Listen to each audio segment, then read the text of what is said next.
Dan ada faktor lainnya, yaitu perubahan ketika pikiran ini berubah karena apa? Ada pengaruh dari yang mempengaruhi dari luar.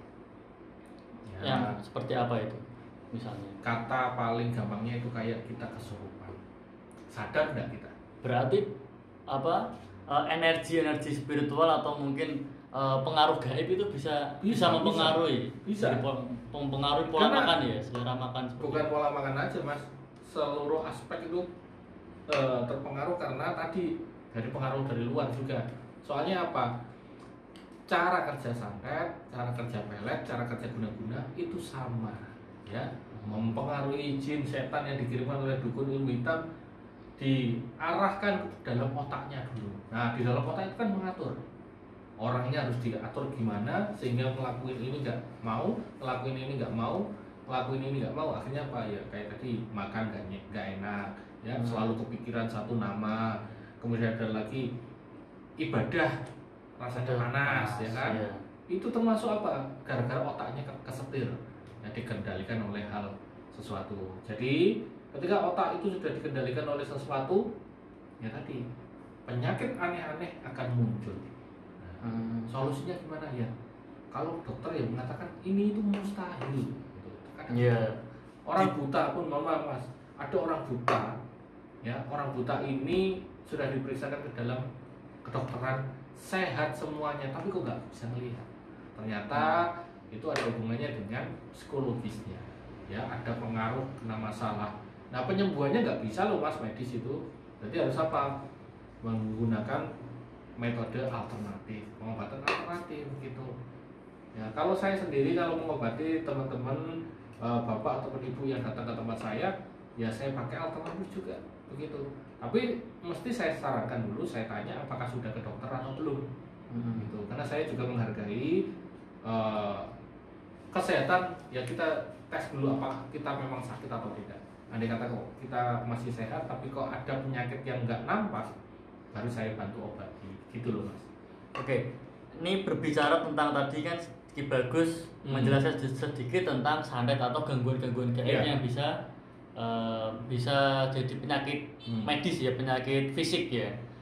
Nah kalau dari Ki Bagus sendiri ada cara nggak Ki, apa untuk deteksi gangguan gaib? Kita kan nggak tahu nih sakit, ternyata diperiksa kok normal gitu. Nah itu kita mungkin bisa tidak mendeteksi sendiri ini karena gangguan gaib atau memang mungkin karena pikiran. Itu kan berbeda. Oke. Nah itu ada cara tidak mendeteksi. Untuk cara gampangnya deteksi kan pertama tadi, lawang kita periksa udah sehat tapi kok ada penyakitnya, kan aneh. Nah itu sudah indikasi bahwa kita ada gangguan dalam tubuh. Begitu kan ya mas ya? Bahwa kita itu sehat, tetapi kita mencoba untuk tes di dokter, ternyata sehat, tapi kok ada rasa sakit di mana gitu. Nah, bedanya tadi antara yang apa namanya mas tadi, pengaruh gaib dengan orangnya sendiri, itu dari mana yang membedakannya? Mungkin kejadian yang ganjil itu saja. Kalau ganjil ibaratnya si apa itu namanya? Dia kepikiran nggak mau makan, akhirnya sakit beneran di sini di perut, tapi itu setiap maghrib. Nah, dan ada ciri-cirinya dia terpikir ataupun di dalam pikirannya itu ada satu nama, mimpi ketemu satu nama, bisa saja dari situ, ya indikasinya. Lo kok bisa lo? Asalnya nggak suka sama seseorang, kemudian kok gara-gara kedanan kepikiran itu nggak mau makan, sakit, timbulnya sakit tadi, timbulnya rasa sakit dalam tubuh. Kalau amalan ada nggak Ki? Amalan buat kita deteksi gitu, misal kita baca apa gitu, kita kan terkadang itu tadi kita mau sholat, kita mau beribadah kan panas, kalau kita berdeteksi wah itu gaib lah, kita ya tadi sudah disebutkan. Berarti harus gitu. Kalau kita berdoa ada reaksi dalam tubuh kan seperti orang ruqyah ya mas ya. Kalau ruqyah di situ ada timbul kok nggak enak tubuh ya, kemungkinan ya itu dari situ ada indikasinya.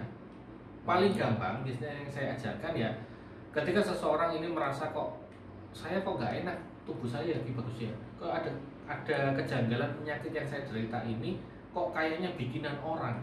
Oke, pertama baca basmalah dulu ya sebanyak-banyaknya ya. Kalau untuk hitungan katakanlah 11 kali tidak masalah, bismillahirrahmanirrahim. Kemudian lanjutkan kepada baca surat Al-Fatihah 1 kali, surat An-Nas 3 kali, Al-Falaq 3 kali, Al-Ikhlas juga 3 kali.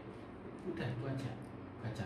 Nah, ketika Anda saking khusyuknya membaca surat itu dan tubuh itu bereaksi, ada getaran, ada rasa panas, kemungkinan ya, itu kemudian ingin mual, berkeringat, bercucuran, pingin menangis, pingin sedih, pingin emosi, itu adalah tanda-tanda yang mungkin terpicu gitu loh Mas. Itu yang menyebabkan kenapa orang nggak tahu ya, tadi belum dites juga di dalam tubuhnya. Nah, kan lebih baik itu kita mencegah daripada kita mengobati. Gitu. Ketika maghrib atau maghrib, si wanita itu katakanlah migrain terus-terusan dan ketika mau tidur kepikiran seorang laki-laki, kemungkinan besar itu di